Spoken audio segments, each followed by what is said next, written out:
I should have known something was wrong the moment my coworker David said goodbye to me, even though I had just watched him leave the building 20 minutes earlier.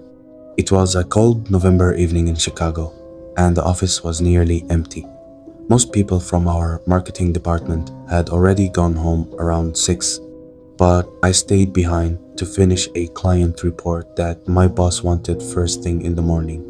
By 8:30 p.m., the office looked completely different from how it did during the day. The bright lights were dimmed, the cubicles looked like dark shapes, and the long hallway outside our department echoed every tiny sound. I sat alone in my cubicle, typing quickly on my laptop. The only sound in the entire office was the quiet tapping of my keyboard and the distant hum of the air conditioner. Then, suddenly, I heard another sound, slow footsteps coming from the hallway outside the office. At first, I felt relieved. I thought maybe one of my coworkers had stayed late too. "Hello?" I called out toward the hallway. No one answered. The footsteps stopped immediately, and the office became silent again. For a few seconds, I just sat there, listening carefully.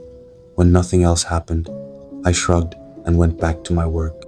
A few minutes later, I heard something else. A chair moved across the room. The sound came from the row of desks near the windows on the other side of the office floor. I leaned slightly over the cubicle wall and looked toward that area. Someone was sitting at one of the desks, a man wearing a dark jacket, facing the computer screen. "David?" I asked. The man slowly turned his head and looked at me. "Still working?" he said casually. I immediately relaxed. David was one of my coworkers who often stayed late to finish projects. It didn't seem strange that he was still there. "Yeah," I replied. "This report is killing me." He chuckled softly and turned back to the computer screen. For the next 15 minutes, everything felt normal again.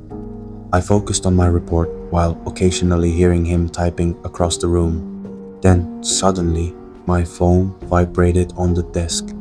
It was a text message from David. I frowned and opened it.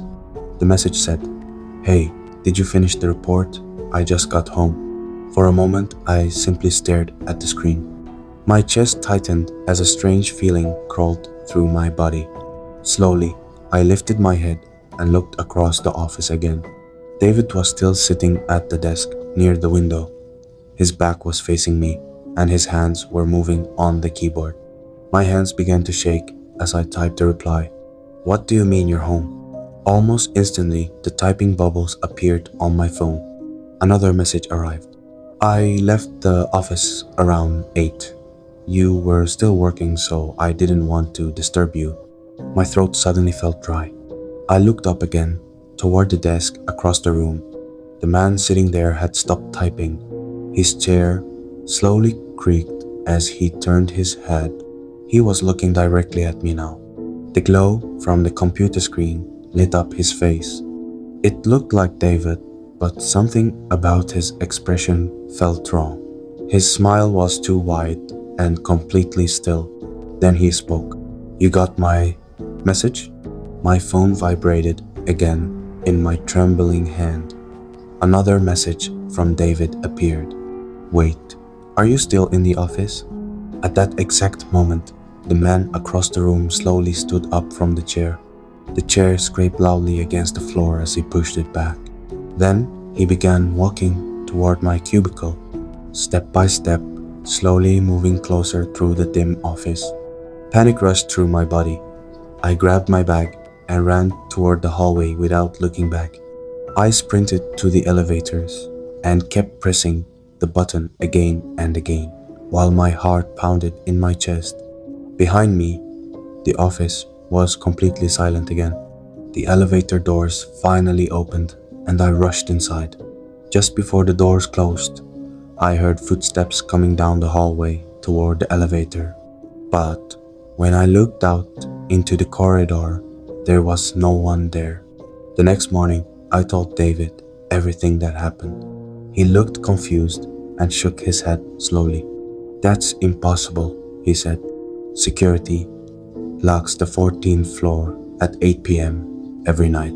I never stayed late in that office again, but sometimes, when I'm working alone at home late at night, my phone suddenly vibrates with a message from a contact saved as David, office. Even though David quit that job 3 months ago, and every message always says the same thing. Still working? Sometimes I feel someone standing near me